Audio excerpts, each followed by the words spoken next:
Eu quero convidar você a abrir a sua Bíblia no capítulo 1 da carta do apóstolo Paulo aos Efésios. Esse trecho da Bíblia, essa carta do apóstolo Paulo tem sido o alvo aqui das nossas reflexões já há 12 ou 13 semanas aproximadamente, e nós estamos caminhando agora para a conclusão do capítulo 1 dessa carta, tão rica, tão maravilhosa, tão cheia de sabedoria e tão cheia de vida para a vida da gente. Efésios, no capítulo 1, nós vamos ler do versículo 18 até o versículo 21 nessa manhã. Caso você esteja aqui, esteja sem Bíblia, você pode acompanhar a leitura, o texto será projetado nas TVs aqui da frente, e você que acompanha essa transmissão online, o texto também será projetado em sua tela e você pode acompanhar a leitura juntamente comigo. Diz assim a Bíblia em Efésios, no capítulo 1, a partir do versículo 18, registrando as palavras do apóstolo Paulo. Na verdade, uma oração que Paulo está fazendo pelos cristãos e cristãs da cidade de Éfeso, para quem ele escreve. Cristãos e cristãs que ele conhecia de perto. Cerca de 10 anos antes ele havia plantado aquela igreja e agora preso em Roma por conta da pregação do Evangelho, ele escreve uma carta para essa igreja que ele tanto amava, e aqui ele expressa a oração que ele faz a Deus pela vida daquelas pessoas e diz assim no versículo 18: Oro também para que os olhos do coração de vocês sejam iluminados, a fim de que vocês conheçam a esperança para a qual ele os chamou, as riquezas da gloriosa herança dele nos santos, e a incomparável grandeza do seu poder para conosco, os que cremos, conforme a atuação da sua poderosa força. Esse poder ele exerceu em Cristo, ressuscitando-o dos mortos e fazendo-o assentar-se à sua direita nas regiões celestiais, muito acima de todo governo e autoridade, poder e domínio e de todo nome que se possa mencionar, não apenas nesta era, mas também na que há de vir. Até aqui, vamos fechar os nossos olhos e orar mais uma vez, mas nesse momento pedindo para que o nosso Deus nos fale ao coração através da Bíblia, que o nosso coração seja de fato alimentado, nutrido, fortalecido, que nós sejamos visitados pelo Espírito de Deus nessa manhã, de modo que os efeitos que só o Espírito Santo pode produzir através da palavra de Deus se mostrem em nossa vida juntos nessa manhã. Senhor, louvamos o Teu nome. Obrigado por tudo que nós cantamos aqui. Obrigado porque muito mais do que letras bem escritas, o que nós declaramos aqui nessas canções é a expressão exata de quem Tu és para nós, de quem nós somos diante de Ti. Tu és o nosso Deus, o nosso Senhor, Tu és o centro de todas as coisas, e o nosso alimento, Senhor, como cantamos hoje, é a Tua palavra. A Tua palavra é o nosso pão. Então, Senhor, nessa manhã, nesse lugar, a partir deste púlpito e apesar de mim, com todas as minhas limitações, eu peço que o Senhor entregue ao Teu povo pão do céu, de modo que sejamos alimentados por Ti, de modo que, Senhor, cresçamos na Tua presença, de modo, Senhor, que a Tua visitação ao nosso coração e esse encontro com o Deus de toda glória marque, molde, mude a nossa vida, a nossa história. Sabemos que um encontro como esse pode nos reservar coisas tão grandiosas e maravilhosas em Tua presença, e o nosso coração tem expectativas em Ti, Senhor. Nessa manhã eu Te peço que o Senhor fale na particularidade de cada um e de cada uma, que o Senhor console o abatido, que o Senhor encoraje o desanimado, que o Senhor edifique os seus filhos e as suas filhas, que o Senhor salve o perdido, que o Senhor opere o milagre do novo coração, obra que só Tu podes fazer. Tu estás entre nós, Senhor, que a Tua obra seja completa, em nome de Jesus, e para a glória dEle nós oramos. Amém. Amém. Queridos, o Francisco, meu filho mais novo, 6 anos, sempre, desde pequenininho, gostou de uma brincadeira que eu fazia com ele, e ele continua pedindo de vez em quando essa mesma brincadeira na nossa casa. Ele sempre me pedia para que eu o segurasse pelo tronco e pelas pernas e esticasse os meus braços o mais alto que eu pudesse e caminhasse então pela casa, ou corresse pela casa, de modo que ele ficasse com o corpo todo durinho, os braços esticados, e ele acreditava ali naquela brincadeira que ele era um herói com superpoderes e ele podia voar. E a brincadeira acabava quando o pai, que não tem superpoder algum, ficava com o braço cansado, o fôlego esgotado e o pouso forçado acontecia para a criança. Mas ele sempre amou essa brincadeira. Talvez você lembre do seu filho fazendo a mesma coisa, sua filha, seus sobrinhos, seus netos. Crianças gostam dessa sensação de que tem superpoderes, como os heróis dos desenhos que eles gostam de assistir. E a gente costuma achar graça da ingenuidade de uma criança, que, não levando em conta as suas limitações, acredita mesmo que tem um superpoder. E é muito engraçado, porque na minha, não era nem infância, mas na minha adolescência, tinha um desenho que é chamado O Fantástico Mundo de Bob. Não sei se você lembra disso. Bob era um menino magrelinho, cabeção, e que ele brincava e ele entrava no mundo imaginário da brincadeira dele. E lá em casa a gente costuma falar sobre o fantástico mundo do Francisco, porque ele entra tão profundamente numa brincadeira que a gente fala, ele se desligou daqui, ele está num outro lugar, brincando ali. E a gente acha graça disso, a ingenuidade da criança que não leva em conta seu tamanho, as suas limitações, acredita de fato que tem superpoderes. Porém, mesmo achando graça, muitas vezes a gente lida com a vida da gente da mesma maneira que uma criança. Não tão ingênuos, mas arrogantemente, acreditando que damos conta de sustentar, pelo nosso próprio poder, os voos que a gente quer dar. Não tão ingenuamente, mas arrogantemente acreditando que há em nós todo o poder necessário para sustentar esse negócio que a gente chama de vida, com todos os seus desafios, com todos os seus dilemas, com todos os seus problemas e as suas oportunidades. Dificilmente nós reconhecemos as nossas limitações, e não somos mais crianças. Dificilmente nós reconhecemos a nossa evidente necessidade de ajuda, porque ninguém é bom em tudo, nem suficiente o tempo todo. Dificilmente nós reconhecemos a nossa necessidade de força, de um poder que não se encontra em nós, que está fora de nós, mas que nós necessitamos para que nos sustente, para que nos ampare quando cambaleamos, para que nos fortaleça quando nos sentimos fracos.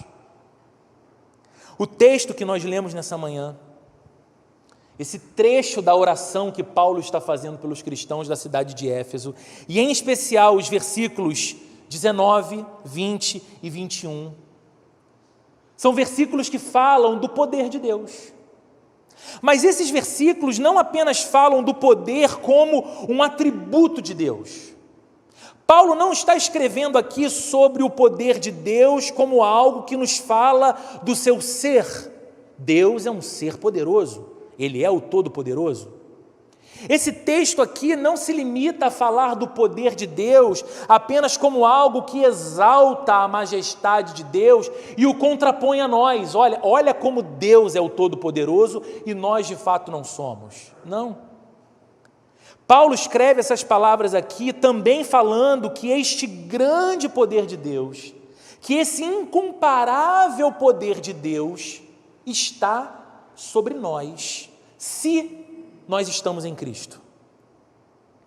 Então veja que interessante, Paulo não está fazendo aqui uma apresentação de Deus, aliás, ele está orando a Deus por aquelas pessoas, e naquela oração, ele está declarando que todo o poder que se encontra em Deus, que caracteriza a sua glória, a sua majestade, a sua grandeza, é um poder que está à nossa disposição. É um poder que de alguma forma se encontra conosco. Olha mais uma vez o que diz o versículo 19. Ele ora para que aquelas pessoas conheçam a incomparável grandeza do seu poder para conosco. É um poder que pertence a Deus, mas que está dirigido a nós. A incomparável grandeza do seu poder para conosco, os que cremos, os que temos fé em Cristo, aqueles que estão numa relação com Deus por causa de Jesus e apenas por causa de Jesus, estes podem contar com o grande e incomparável poder de Deus sobre eles. E Paulo ainda complementa dizendo, conforme a atuação da sua poderosa força. A poderosa força de Deus está atuando em nós, está agindo em nós. Meus amigos, minhas amigas, aqui nós temos uma questão muito urgente. Aqui nós temos algo que toca a nossa experiência cristã e a maneira como nós vivemos cada um dos nossos dias. Uma questão que importa perguntar ao nosso coração nessa manhã diante desse texto. Nós estamos cientes do fato de que Deus não apenas é o Todo-Poderoso, mas que o seu onipotente poder está agindo em nossas vidas?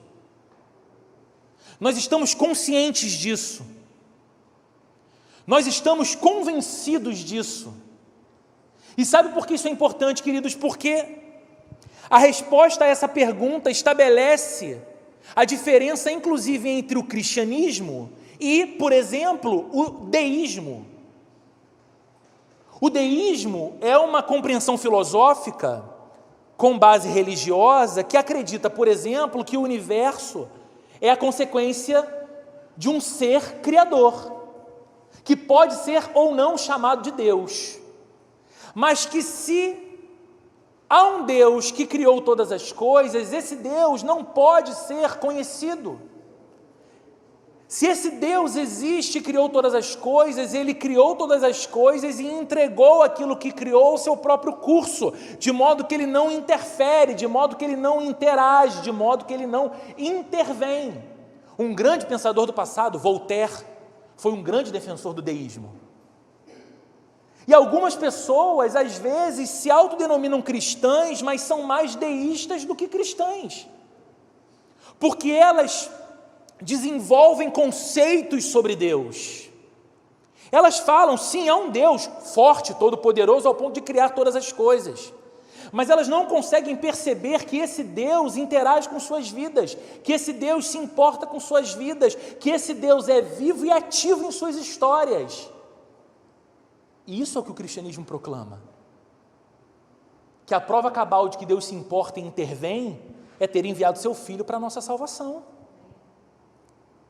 Então nós estamos cientes do fato de que Deus não é apenas esse todo-poderoso distante, mas também que o seu onipotente poder está agindo sobre nós. Nós estamos convencidos.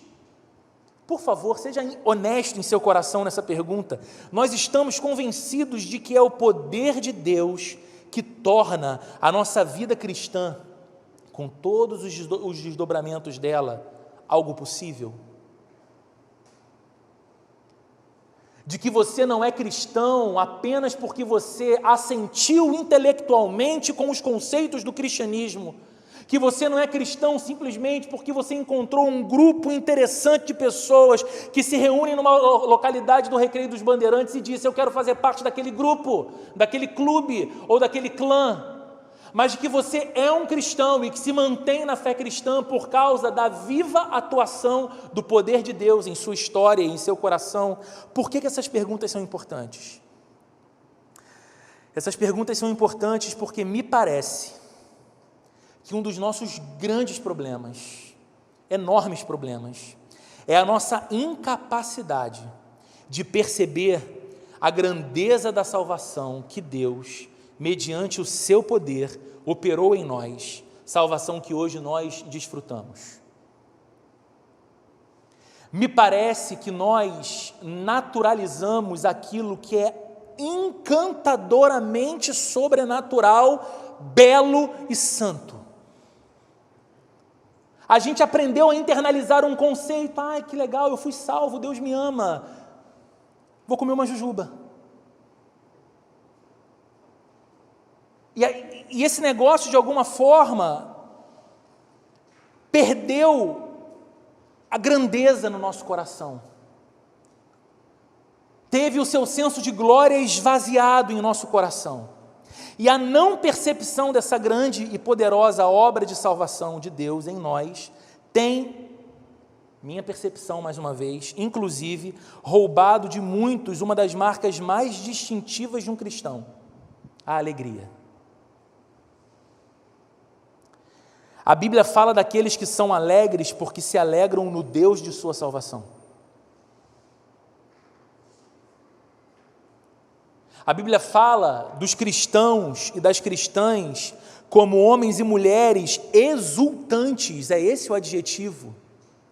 Não porque a vida lhes é fácil, não porque todas as coisas caminham apropriadamente como eles planejaram, mas porque todas as vezes que eles deparam com a grandeza da obra de Deus em seu favor, do amor de Deus os salvando, do perdão de Deus que eles encontraram, da misericórdia sustentadora de Deus em suas vidas, eles se alegram e se alegram em Deus. Eles não têm outra fonte de alegria que não seja em Deus. Mas nós sabemos que nem sempre os cristãos são reconhecidos pela alegria. Quanto mais alguns, e quanto mais nos nossos dias. Alguns cristãos parecem fazer questão de dar a impressão de que a vida com Jesus mais se parece com um fardo pesado nos seus ombros. Por que você está triste assim? Porque eu sou crente. Por que você está assim? Por que você é tão desanimado com as coisas? Não, porque eu sou cristão, né, cara? A vida cristã é apertada, é difícil. Parece que alguns cristãos fazem questão de dar a impressão de que a vida com Jesus é uma vida de fardo pesado sobre os ombros, infindáveis preocupações e problemas. E eu te pergunto nessa manhã, isso está acontecendo com você? Será que você é um cristão que não consegue mais perceber a alegria de ser um cristão, de pertencer a Cristo, de ter Deus em sua vida e o poder de Deus agindo sobre você? Será que você, como cristão, tem sido alguém anestesiado para a realidade do poder de Deus operando e agindo em sua vida, em sua casa e em sua história? Será que você simplesmente deixou de contemplar o grande poder de Deus naquilo que aconteceu na sua vida, quando você teve seu encontro com Jesus, quando você teve seus pecados perdoados? Será que isso não causa mais admiração no seu coração, lembrar do fato de que você, logo você, entre caminhos e descaminhos, acertos e muitos erros, buscando uma vida que fizesse sentido, porque ninguém busca a experiência de uma vida que é vazia, de uma vida que é pequena, e mesmo com tantas experiências, e com tantas oportunidades, e com tantos relacionamentos, e com tantas conversas, a sua vida nunca antes encontrara a plenitude que no dia daquele encontro com Cristo, você saiu daquele instante, você saiu daquele tempo dizendo, é como se não me faltasse mais nada. Embora eu possa dizer que eu não tenho todas as coisas, mas é como se já não me faltasse nada, porque eu encontrei aquele que me preenche por completo, eu encontrei uma vida que eu não sabia que estava à minha disposição, eu encontrei um amor que ressignificou tudo para mim, eu encontrei um perdão que é constrangedor e que me leva a adorá-lo. Será que você, com o passar do tempo, simplesmente deixou de contemplar esse grande poder que te salvou quando você teve seu encontro com Cristo?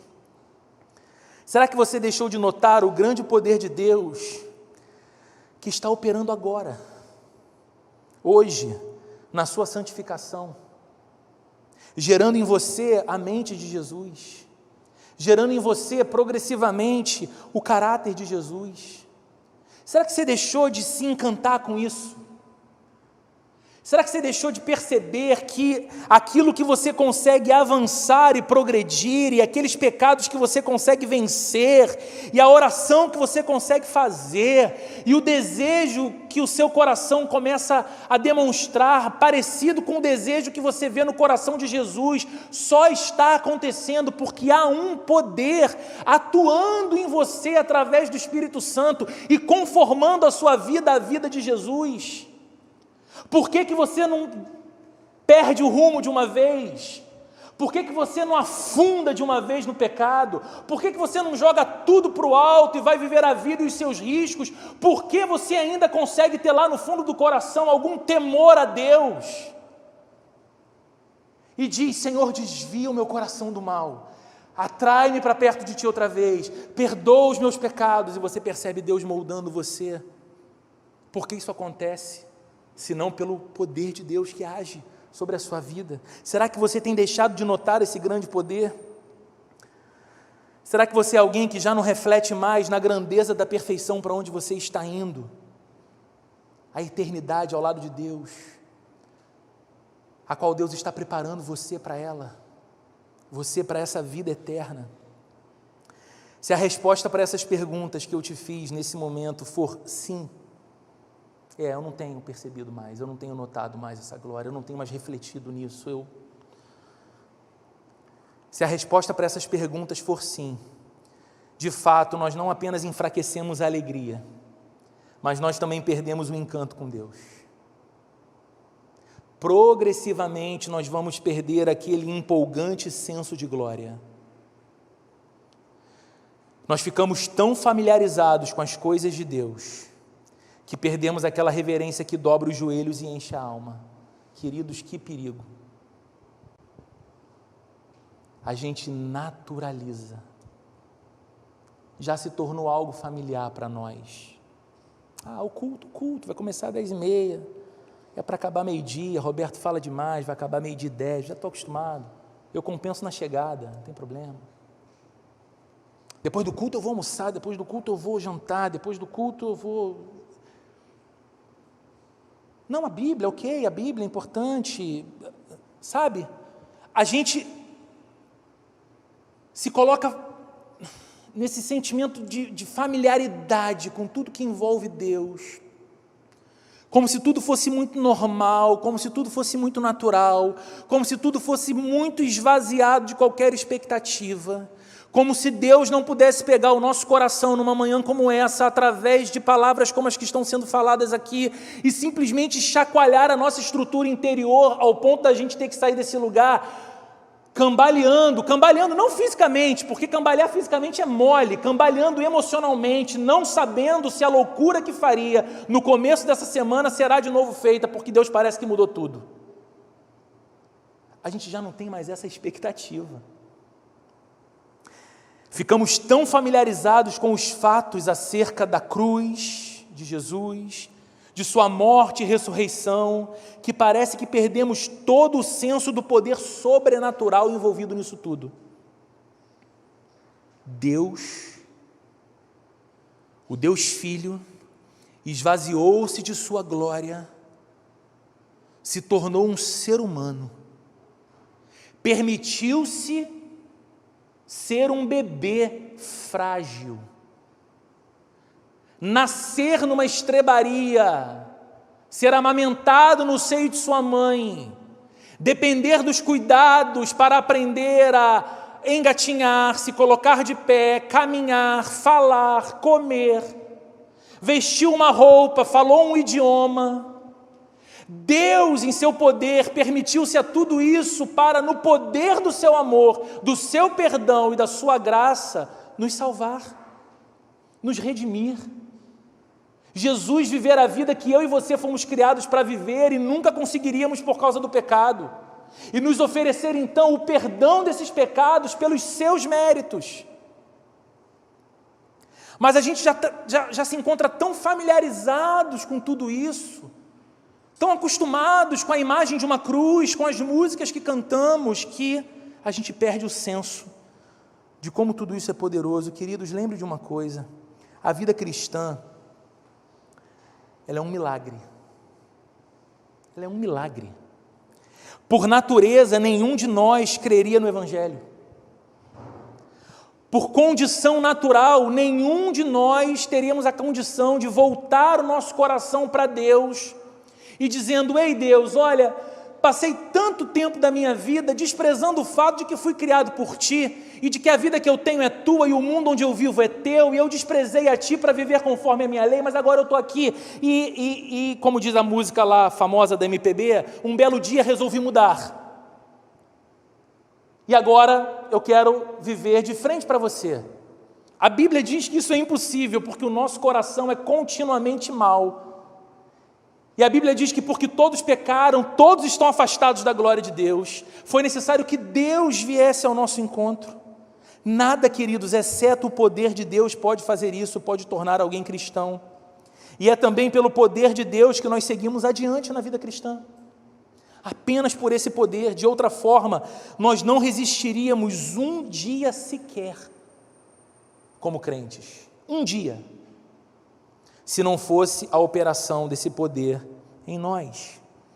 Agora veja, por favor, o que Paulo fala nos versos 20 e 21.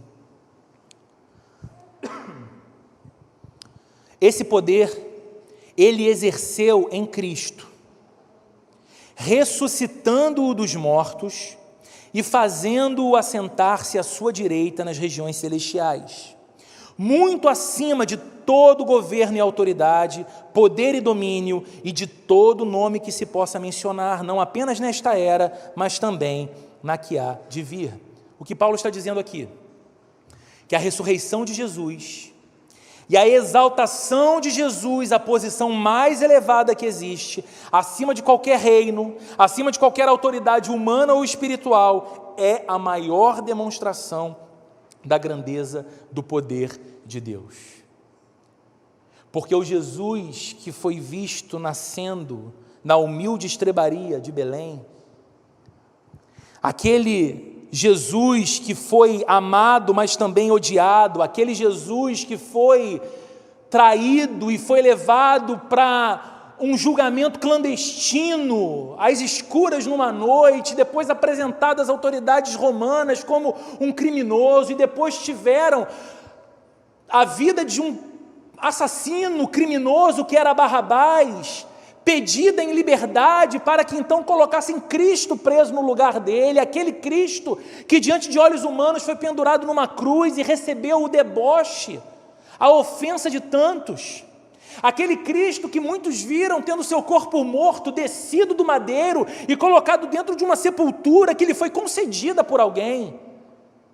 Aquele Cristo não está mais nessa condição de vulnerabilidade, ele não está mais na cruz, ele não está mais na sepultura, mas diz a Bíblia que ele foi ressuscitado pelo poder de Deus o Pai e foi elevado à mais alta posição e está assentado à direita de Deus, julgando, reinando, acima de qualquer poder, acima de qualquer autoridade. Você faz ideia do que isso representa? Você faz ideia do quanto isso deveria modelar o nosso conceito de culto e de oração, quando nos aproximamos de Jesus? Você faz ideia do pouco sentido que há no fato das suas pernas tremerem quando você está diante de uma certa autoridade com um pouco mais de influência, e o seu coração não tremer quando você está na presença do Cristo exaltado acima de tudo e todos? Você faz ideia do que representa aquela emoção que você sente quando está numa audiência solene com alguém muito importante? E que essa reverência que você sente, ela deveria ser infinitamente menor do que a reverência que enche a tua alma quando se apresenta diante do Santo de Deus? É isso que Paulo está falando. Que Deus exerceu esse poder visível que agora está agindo em nós, tirando Jesus do túmulo e o elevando à mais alta posição que há. E de acordo com a Bíblia, esse mesmo poder que realizou tudo isso em Cristo está ativamente operando na vida dos crentes. Então, eu não chamo a sua atenção apenas para a glória dessa verdade, e ela é gloriosa. Eu peço até perdão a você quando eu não consigo conter o tom da minha voz quando falo sobre essas coisas. Mas eu não quero chamar a sua atenção apenas para a glória dessa verdade, mas também para a importância prática dela na sua vida. Aquilo que ela toca na sua vida, aqui e agora. Porque esse grande e incomparável poder de Deus é essencial para nós? Para essa pergunta, eu tenho duas respostas, eu quero falar brevemente sobre elas nesses minutos que eu tenho pela frente. Em primeiro lugar, nós devemos conhecer e buscar o poder de Deus por causa das forças que se põem contra nós. Existe um poder de Deus ativamente operando em nós e nós dependemos dele e nós precisamos dele por causa das forças que se põem contra a nossa vida. A Bíblia fala sobre 3 forças que lutam contra o cristão, que lutam contra a nossa vida, porque a vida cristã não é um aspecto da nossa vida, é aquilo que nós somos. Então, todas as áreas da nossa vida estão dentro desse pacote. E a Bíblia fala, então, que há 3 forças que militam, que combatem, que guerreiam contra o cristão: o mundo, a carne e o diabo. E entender como essas 3 forças contrárias operam é muito importante para a gente. Então eu queria de modo breve falar um pouco sobre elas. Primeiro, o mundo. Explicar que essa luta não se trata de uma luta contra pessoas. Que mundo aqui, como a Bíblia descreve, não é o mundo das pessoas ou dos relacionamentos, embora alguns cristãos sejam muito bons de briga nesse aspecto. Eles são bons de fazer inimizade. Eles são bons de briga, eles são bons para ofender o outro que crê diferente dele, eles são bons para ofender o outro que tem um padrão de comportamento moral diferentemente do dele, até porque ele espera que o outro que não nasceu de novo e não conhece a Cristo tenha o mesmo comportamento moral que ele só consegue ter porque é a habitação do Espírito Santo. É uma incoerência. Mas a Bíblia diz que não é o mundo das pessoas que lutam contra a nossa vida, mas aquilo que a gente poderia chamar melhor de mundanismo. O que é o mundanismo? É um sistema de pensamentos, é um sistema de valores, é um sistema de comportamentos que não glorificam a Deus e nem expressam a vontade de Deus para a vida humana. E estas coisas estão amplamente estabelecidas no mundo que a gente vive, na sociedade que a gente vive. E você e eu somos diariamente espremidos para dentro de um molde que tenta nos fazer celebrar e viver aquilo que todo mundo celebra e vive numa sociedade que despreza o Deus que nós amamos. Você sabe que vive numa sociedade que tem a capacidade de banalizar o que é sagrado e sacralizar o que é banal. Você sabe que vive numa sociedade que diminui a importância da vida humana, que inverte valores, que investe no egoísmo, que investe no hedonismo, que investe no individualismo. E se nós não cuidarmos do nosso coração, esse mundanismo não fica só do lado de fora, ele vem para dentro de nós. Nós nos tornamos mundanos. E quando o mundanismo se instala no coração de um cristão, e ainda muito pior, queridos, quando o mundanismo se instala numa igreja, ele sempre faz uma coisa: ele diminui o problema do pecado e ele esvazia a beleza da santidade. A gente começa a relativizar o que pecado é. Não é assim. Não, Deus disse, não, mas não é para ser assim também. Se há de convir, a Bíblia é um livro muito antigo, a gente vive num outro tempo, século 21, vai acreditar nisso ainda? A gente vai suavizando o que pecado é e deixando de lado a beleza da santidade para a qual nós fomos chamados. Sede santos, porque eu, o seu Deus, sou um Deus santo. Sede, pois, imitadores de Deus, como filhos amados, e andai em amor, como Cristo os amou e a si mesmo se entregou por vós. Todo o nosso chamado de vida é para refletir a santidade de Deus nos nossos dias. Mas o mundanismo é esse sistema que tenta convencer o nosso coração a aderir a ele e a entrar no caixote que nos formata e nos faz como todo mundo é. Segunda força que luta contra nós, a carne. Nós não dependemos apenas do poder de Deus para lutar contra o sistema que está do lado de fora, mas também para lutar contra esse adversário que está dentro de nós, que é a nossa própria carne. Queridos, como ela é forte! O apóstolo João, escrevendo numa de suas cartas, lá no finalzinho do Novo Testamento, talvez você conheça o texto, ele diz que a carne luta contra o espírito e o espírito contra a carne. Ele está falando da realidade da vida de um cristão convertido, que é alguém que já nasceu de novo, que é alguém que recebeu o dom da vida, que é alguém que conhece a Cristo e o Espírito Santo, mas ainda luta contra o pecado, ainda sabe que habita numa carne que é falha, que é pecadora. E nós não precisamos de muitos argumentos para nos convencermos disso, olhamos para nós, percebemos os nossos próprios desejos enganosos, os nossos pensamentos equivocados, os nossos sentimentos indevidos, aquelas nossas atitudes impulsivas. Mas não apenas essas coisas facilmente detectáveis e facilmente condenáveis como algo da nossa carnalidade. Nós também precisamos lutar com a nossa indisposição física e a nossa indisposição intelectual, pasmem, para as coisas de Deus.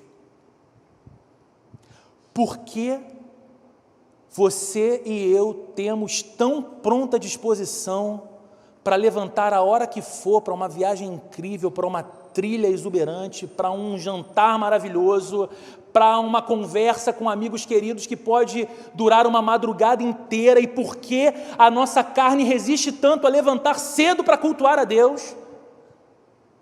Ou a dormir um pouco menos para orar mais? Ou como nós somos capazes de maratonar séries inteiras na Netflix e temos a dificuldade de ler 1 e 2 Coríntios, 2 cartas, numa sentada só. Ai, está muito grande, está muito difícil, vou ler só 3 versículos. De onde vem essa indisposição? Se não da nossa carne, que luta contra as coisas do Espírito. Também alguns hábitos que lutam para nos manter naquela antiga maneira de viver quando nós não conhecíamos o Senhor. E aí, queridos, somente o poder de Deus nos dá a vitória na luta contra a nossa própria carne. Somente esse poder de Deus nos coloca de pé e nos faz vencer a própria carne. E a terceira força que luta contra nós, juntamente com o mundo e com a carne, é o diabo. E talvez uma das razões para não nos darmos conta da extraordinária grandeza do poder de Deus deve-se ao fato de nós menosprezarmos o poder do diabo. Algumas pessoas até dizem assim: ah, pastor, estraga o culto, falar assim, me dá até um arrepio quando falo esse nome, não gosto. Tem gente que tem uma dificuldade, mas a Bíblia fala constantemente desse que é apresentado como o nosso adversário. Esse é o sentido da palavra diabo, inclusive, diabolos, opositor, adversário, aquele que se põe contrário às nossas vidas, contrário à realização dos planos de Deus em nós. C.S. Lewis, um grande cristão do século XX, dizia que a preocupação exagerada com o diabo é um erro grave, mas que ignorá-lo totalmente é um erro gravíssimo também. A gente sabe que algumas pessoas em alguns lugares parecem que são formadas em capetologia. Elas conhecem todas as ordens do inferno, tudo que é tipo de demônio, o cheiro, a cor, se é que tem cheiro, se é que tem cor. Eles estudam tudo e conhecem tudo, e conhecem pouco de Cristo, conhecem pouco da Bíblia e conhecem pouco de Deus. É dar muito tempo de atenção para o inimigo, para alguém que, segundo as Escrituras, está derrotado pelo poder que há no nome de Jesus. No entanto, a Bíblia fala dele como alguém que está ao derredor, rugindo como leão, buscando a quem tragar. A Bíblia diz, o apóstolo Paulo diz, escrevendo na 2ª carta aos Coríntios, no capítulo 2, verso 11, que nós não devemos ignorar as intenções do diabo. Não subestimeis as intenções do maligno. E para mim, uma das grandes estratégias do inimigo de nossas almas é tentar nos convencer na vida ocupada que a gente vive de que ele sequer existe e de que ele sequer opera. Nada, queridos, além do poder de Deus, pode nos capacitar a resistir contra as ciladas do diabo. Nada além do poder de Deus. Por que precisamos conhecer o poder de Deus? Porque precisamos buscar e mergulhar na realidade desse poder que a Bíblia diz está operando em nós por causa das forças que se opõem contra nós. Segunda e última resposta para essa pergunta: nós devemos conhecer e buscar o poder de Deus para vivermos a vida que Deus nos chamou para viver. Porque é impossível experimentar essa vida se não for pelo poder dele. Basta olhar para a Bíblia e você vai perceber claramente que há um chamado de Deus para que vivamos, como cristãos, um tipo peculiar de vida. Há ou não há? A Bíblia diz a respeito dos cristãos: vocês são o sal da terra e a luz do mundo. A Bíblia vai apresentando um grupo de características que devem seguir a vida de um cristão. Nós somos chamados à obediência, como discípulos de Jesus, a não apenas estimar a palavra de Deus, não apenas conhecer a palavra de Deus, mas desejar obedecer a palavra de Deus, aplicá-la à nossa vida. Aliás, o que Jesus disse no final do Sermão do Monte? Aquele que ouve essas minhas palavras e não as pratica é como um construtor tolo e insensato que construiu a sua casa na areia. E quando vieram as tempestades, o transbordar do rio e o forte vento, aquela casa caiu, foi grande a sua ruína, ela não tinha alicerce. Mas aquele que ouve e pratica, aquele que ouve e aplica, é como o construtor prudente que construiu a sua casa sobre a rocha. E todas as intempéries visitaram aquela casa, mas ela permaneceu de pé, porque tinha o seu alicerce na rocha. Nós somos chamados para viver de acordo com a ética do Sermão do Monte. Leia mais uma vez em sua Bíblia, Mateus capítulos 5, 6 e 7. Você e eu fomos chamados a uma vida de mansidão, para sermos pacificadores, nos alegrarmos em Deus, termos fome e sede de justiça, buscarmos a generosidade e a prática do bem, sermos pessoas que são capazes de dividir, ainda que tenham pouco, dividir com quem menos tem, pessoas que buscam uma vida de oração na presença de Deus e na intimidade com Deus, e não a performance de um tablado, de um teatro religioso. Está tudo ali. Você e eu fomos chamados para tomar a cruz e para seguir a Jesus naquele que Jesus mesmo denominou como caminho estreito. Você e eu somos chamados para viver como Jesus viveu. E aí você ouve tudo isso e eu te pergunto: te parece impossível? E é mesmo. Caso você pense que pode alcançar essa vida com seu próprio poder, com as suas próprias virtudes cristãs, sim, é impossível. É totalmente impossível. É tão ingênuo quanto o meu filho acreditando que pode voar sem o poder dos meus braços sustentando ele no alto. É tão ingênuo achar que eu posso ser um cristão parecido com Jesus, glorificando a Deus, sem o poder sustentador de Deus me colocando para cima e me mantendo e me fazendo perseverar em sua presença. Mas veja o que Paulo está dizendo aqui, porque ele não apenas ora para que os crentes de Éfeso percebam a necessidade que tem de poder e então peçam poder para Deus. Ele não faz isso. Ele ora para que aqueles homens e mulheres fossem capazes de compreender que este poder já está sobre eles, já está disponível a eles. Querido, o que te faz um cristão, o que te mantém cristão, e o que te leva a se parecer com Jesus a cada dia, até a eternidade chegar, não é outra coisa senão o poder sustentador de Deus, operando por graça na sua vida. Só por isso. Só por isso e nada mais. Então, o que nos falta não é tanto clamor para receber, o que nos falta é corações e olhos abertos para perceber que esse poder já está sobre nós e vivermos por ele. E permitir que o nosso coração se encante por ele, se admire com ele. Você sabe, Jesus não se encontra mais naquela cruz que o prenderam, nem no túmulo onde deixaram seu corpo morto. Ele é o Cristo exaltado. Ele está assentado sobre o trono do universo, ele exerce domínio sobre tudo e sobre todos. E este que exerce domínio acima de qualquer autoridade ou poder é o seu amado Senhor. É o meu amado Senhor. Você consegue perceber nessa manhã a beleza disso tudo? Quão fraco você se sente? Quão fraca você se sente? Quanto medo você tem? Quantas preocupações assolam seu coração? O que rouba o teu sono? O que faz você achar que não vai conseguir seguir adiante? Será que você não tem olhado muito mais para as suas próprias limitações do que para a glória do seu Cristo?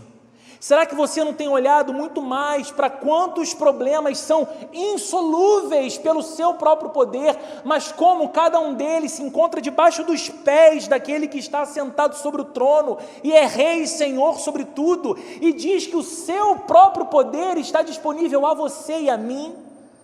Será que a realidade desse poder de Deus não pode produzir descanso no nosso coração?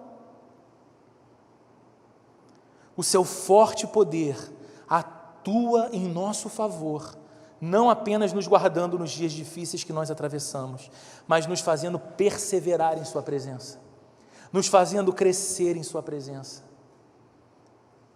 Você sabe, provavelmente eu falo para pessoas que sabem o que é isso, quantas vezes, como diz o salmista, os seus pés resvalaram, quantas vezes o seu coração se permitiu um desvio do caminho, quantas vezes os seus pensamentos foram para muito longe de Deus, e assim como diz as Escrituras, quase que como com cordas de amor, Deus te trouxe para perto de novo. E aí você olhou para aquela situação e disse: meu Deus, obrigado por isso. Quase meus pés resvalaram, quase tropecei e caí, quase abandonei todas as coisas, quase a minha vida se viu afundada num lamaçal de perdição, mas o Senhor me resgatou. O que é isso, queridos? É o poder de Deus atuando em nós, nos fazendo perseverar para a glória dEle. Poderia haver algo mais importante para nós do que conhecer, ao nível da experiência, todas essas coisas? Pode haver algo mais importante, mais urgente para você e para mim, vivendo os dilemas da vida que se configuram diante de nós hoje, do que perceber que esse poder, esse grande poder, é muito mais do que um conceito, mas uma força sustentadora que está sobre você e sobre mim. Nós estamos nas mãos do Todo-Poderoso. As nossas vidas estão nas mãos do Todo-Poderoso, e Ele está operando o seu forte poder em nós, e Ele está operando o seu forte poder por nós. Apenas concluindo, queridos, o poder de Deus se manifesta e opera em nós por meio da palavra e por meio do Espírito Santo. Como eu percebo a operação do poder de Deus em mim? Olhando para o que esse livro fala a respeito da realidade desse poder e pedindo para que o Espírito Santo me faça experimentar isso. O Espírito Santo que é Deus em mim, o Espírito Santo que é o companheiro ao meu lado, aquele que me leva por todo o caminho de Deus. É através da palavra e do Espírito que eu posso conhecer a manifestação do poder de Deus. Então, se você é um cristão, se você é uma cristã, um discípulo de Jesus, uma discípula de Jesus, o meu conselho para você nessa manhã é: esteja sensível e esteja atento. Esteja sensível ao Espírito de Deus e à palavra de Deus. E esteja atento, atenta ao Espírito de Deus e à palavra de Deus. Contemple o poder de Deus. Lembre ao seu coração, lembra de novo do seu encontro com Jesus, lembra de novo do histórico de transformação que Deus operou em você, lembra do quanto bem Deus te fez, lembra da sua história que poderia ser muito mais catastrófica e hoje é uma história de paz. Olha para dentro do seu lar. Olha para muitas coisas que são realidades para as quais antes você apenas esperava que acontecesse, talvez julgasse impossível acontecer. Contemple o poder de Deus, atuando no seu dia a dia, na sua santificação, fazendo você a cada dia se parecer um pouquinho mais com Jesus. Contemple o poder de Deus todas as vezes que você alimenta o seu coração com a esperança da vida eterna. E renove o seu coração. Renove a sua força, renove a sua mente, renove os seus sentimentos através do contato regular com a sua Bíblia e com o Espírito Santo. Bíblia e Espírito Santo. Você não vai conhecer o poder de Deus de outra forma que não seja Bíblia e Espírito Santo. E eu falo para você que me ouve até aqui, mas que não experimentou ainda essa rendição do coração a Cristo. A única pergunta que eu quero te fazer nessa manhã, se você está aqui me ouvindo, ou se você está online me ouvindo, a única pergunta que eu quero fazer para você nessa manhã: se você não tiver o poder de Deus para te sustentar, o que é que você tem?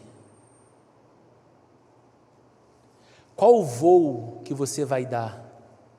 O que vai te sustentar no alto? O que vai sustentar os seus sonhos? O que vai sustentar a sua vida tão complexa como ela é, se não for o poder de Deus? Mas o texto que nós lemos diz claramente no versículo 19, a incomparável grandeza do seu poder, para conosco os que cremos. Você vai conhecer esse poder, e você vai experimentar esse poder, e você vai ver esse poder de Deus sustentando a sua vida, mudando a sua vida,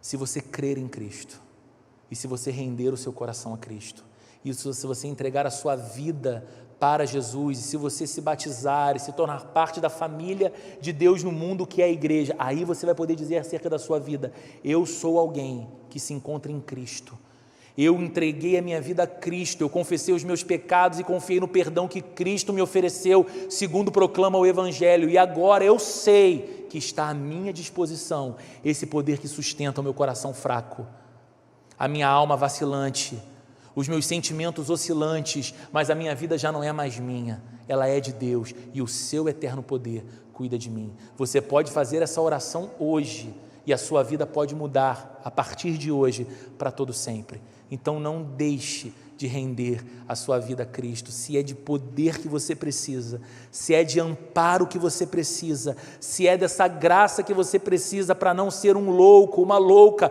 achando que voa com a sua própria força, assim como uma criança pequena, renda-se a esse amor e renda-se a esse poder, e você vai ver tudo que vai acontecer na sua vida e na sua história. Vamos orar, queridos?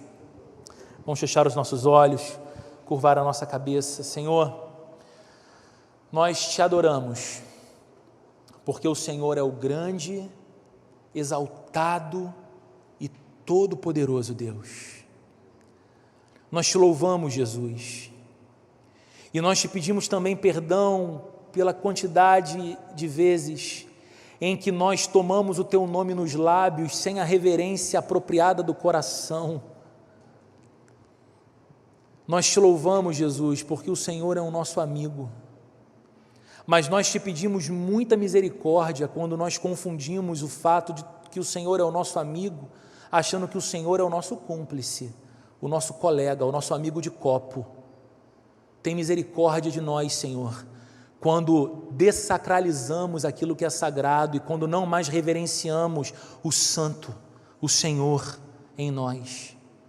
Agora, Deus, eu te peço que o Senhor abra o nosso coração, que o Senhor abra a nossa mente, para que nós possamos não apenas contemplar o teu grande poder e perceber que ele ativamente opera em nós, mas que nós possamos provar desse grande poder, nos levando na direção do Senhor, nos fazendo não apenas perseverar na vida cristã, mas crescer na semelhança de Cristo. Deus, fazendo-nos ser mensageiros do teu evangelho, proclamadores do teu amor e da tua missão, nas ruas da cidade, nos lugares em que o Senhor nos leva e nos coloca, Senhor, tudo isso para a tua glória, Senhor. Nós precisamos ser cada dia mais sustentados pelo teu poder. Eu preciso, Senhor. A minha casa precisa, Senhor, essa igreja precisa, Senhor, e os meus irmãos e irmãs aqui presentes, todos nós precisamos, Senhor amado, que o Senhor nos permita conhecer a grandeza e a majestade desse teu grande poder, e que a nossa vida não seja mais a mesma por causa disso, que essa igreja não seja mais a mesma por causa disso, que as nossas prioridades não sejam mais as mesmas por causa disso, que o teu poder nos dê vitória contra o mundanismo, Senhor, que nos faz relativizar a tua palavra eterna e nos conformarmos com a vida nesse sistema falido de mundo, que a tua grandeza e o teu forte poder nos dê vitória contra a nossa própria carne, Senhor, que faz com que a gente tenha tão pouco apetite espiritual pelas coisas de Deus e nos inclinemos tão facilmente para outras ocupações, lugares, lazeres e pessoas. Ordena, Senhor, as prioridades do nosso coração pelo teu grande poder, Senhor, e nos dá vitória contra o maligno, Senhor. contra o inimigo de nossas almas, que nós tenhamos olhos abertos para perceber as suas ciladas, e então fujamos do mal e sejamos livres sempre pelo Senhor e pelo Teu grande poder, e que o Teu poder operando em nós, Senhor, também nos leve a viver a vida que o Senhor nos chamou para viver, vida de obediência ao Senhor, de amor pela Tua palavra, de semelhança a Cristo. Faz isso em nós, Senhor. Por nós mesmos nós não conseguimos, somos quebrados, somos falidos. Eu sou quebrado, eu sou falido, Deus, mas o Teu poder opera sobre vasos frágeis e faz obras lindas de amor e de graça. Nós oramos assim, oramos também por esse que entrega o coração a Ti, para que a obra da Tua salvação seja completa nessa vida, em nome de Jesus. Que o amor de Deus, a graça de nosso Senhor e Salvador Jesus Cristo e a comunhão e a consolação do Espírito Santo esteja presente na vida de cada um de nós, e também o grande poder de Deus na vida de cada um de nós, hoje e para todo sempre, Senhor. Amém e amém.